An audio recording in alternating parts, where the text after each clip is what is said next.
আসসালামু আলাইকুম দর্শক, আপনারা সবাই কেমন আছেন? আশা করছি সবাই ভালো আছেন। তো আজকে আমরা আবারও নতুন একটা ভিডিও নিয়ে চলে আসলাম। আজকে আমরা দেখাবো আমরা বাসায় কিভাবে চিংড়ি মাছ ভুনা করি। তো এখানে আমরা আধা কেজি চিংড়ি নিয়েছিলাম। চিংড়িটা ভালো করে ধুয়ে আমরা এখানে রেডি করে রেখেছি।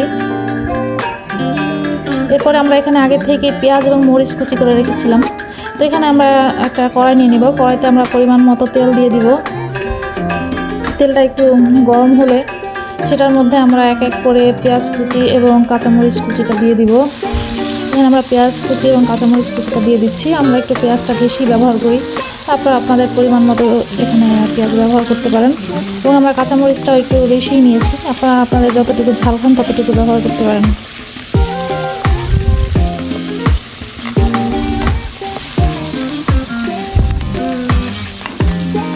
তো কাঁচামরিচ এবং পেঁয়াজ কুচিটা দেওয়ার পরে এটাকে ভালো করে নাড়তে হবে। এখানে যতক্ষণ পর্যন্ত পেঁয়াজটা ভালোভাবে একটা ব্রাউন কালার না আসে ততক্ষণ পর্যন্ত আমরা পেঁয়াজটাকে ভালো করে নাড়ব।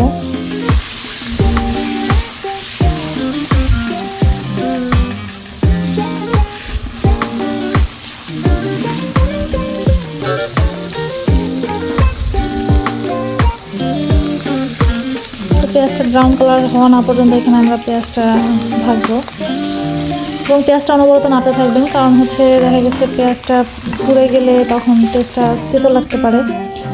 এই জন্য পেঁয়াজটা যেন পুড়ে না যায় সেদিকে খেয়াল রাখবেন।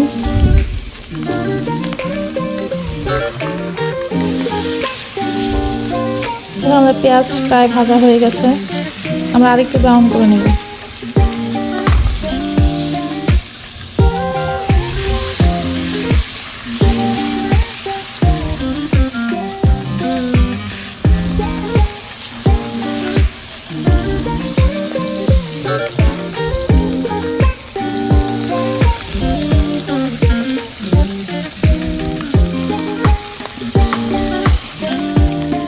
পেঁয়াজের কালারটা যখন এরকম একদম ব্রাউন হয়ে আসবে, একটা কালার হয়ে আসবে, তখন আমরা এর মধ্যে পানি দিয়ে দেবো।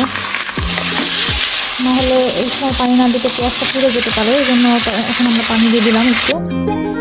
এরপর এক এক করে আমরা এখানে অন্যান্য সব মশলাগুলো দিয়ে দিব। এখানে আমরা আগে থেকেই সব মশলাগুলো বেটে রেখেছিলাম।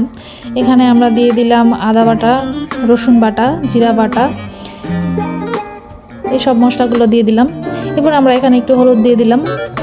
আপনারা আপনাদের প্রয়োজন মতো দিয়ে নেবেন, যতটুকু পরিমাণ আপনারা রান্না করবেন। তো এরপরে আমরা এখানে পরিমাণ মতো লবণ দিয়ে দিলাম।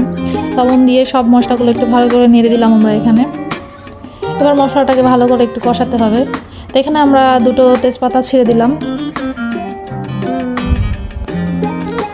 এবং দিলাম দারুচিনি।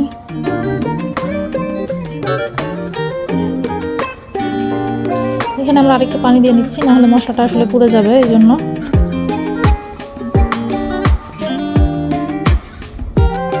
এরপরে আমরা এখানে 3-4টা সাদা এলাচ দিয়ে দিলাম। তো এগুলো সব কিছু দেওয়া হয়ে গেলে আমরা একটু ভালো করে নেড়ে নিব। এখানে আমাদের তেলটা একটু কম হয়ে গেছিলো, তাই আমরা আরেকটু তেল দিয়ে নিলাম। আপনারা যতটুকু তেল খান আসলে ততটুকু তেল দিবেন, কারণ সবাই যে তেল বেশি খায় তা না। তো এরপরে মশলাটা কষানো হয়ে গেলে আমরা এটার মধ্যে ধুয়ে রাখা চিংড়ি মাছটা দিয়ে দিলাম। চিংড়ি মাছটা দিয়ে ভালো করে আমরা নেড়ে নিব।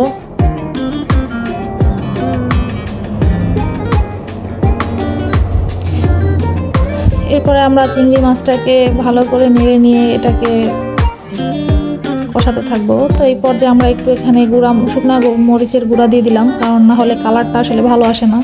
আমরা শুকনো মরিচের গুঁড়াটা একটু কমই এখানে ব্যবহার করেছি। আপনাদের যতটুকু ঝাল খান সেই পরিমাণ মতো আপনারা দিয়ে নেবেন।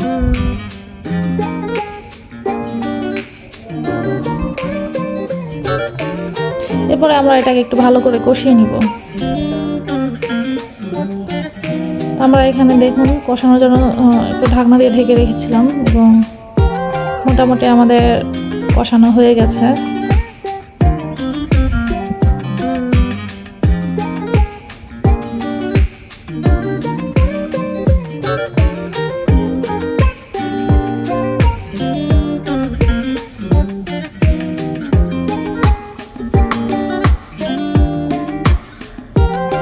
আমরা বারবার ভালো করে নেড়ে চেড়ে দিচ্ছি যেন আসলে তরকারিটা পুড়ে না যায়।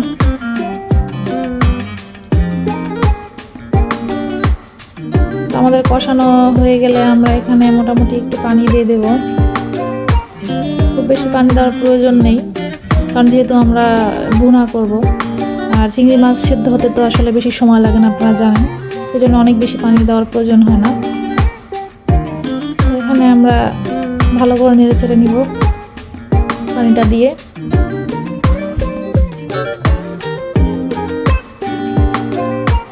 এরপরে মিডিয়াম আঁচে আমরা ঝোলটা শুকিয়ে নিব, যেহেতু আমরা এটাকে ভুনা করছি। আমরা জাল দিয়ে ঝোলটা শুকিয়ে নিচ্ছি।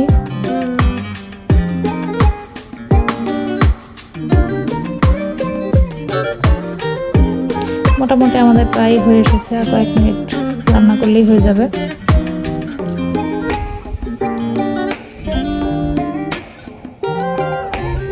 যতক্ষণ পর্যন্ত তেলটা উপরে না উঠে আসে আসলে, ততক্ষণ পর্যন্ত আপনারা রান্না করতে থাকবেন। এই দেখুন আমাদের ফাইনাল লুক, এখানে আমাদের রান্নাটা হয়ে গেছে, তেলটা উপরে উঠে এসেছে। তো এবার আমরা রান্নাটা ঢেলে নিলাম। তো এইটুকুই ছিল আজকে। তো আপনারাও ট্রাই করে দেখবেন কেমন লাগে খেতে, এবং আমাদের কমেন্ট করে জানাবেন। ভালো থাকবেন সবাই, ধন্যবাদ।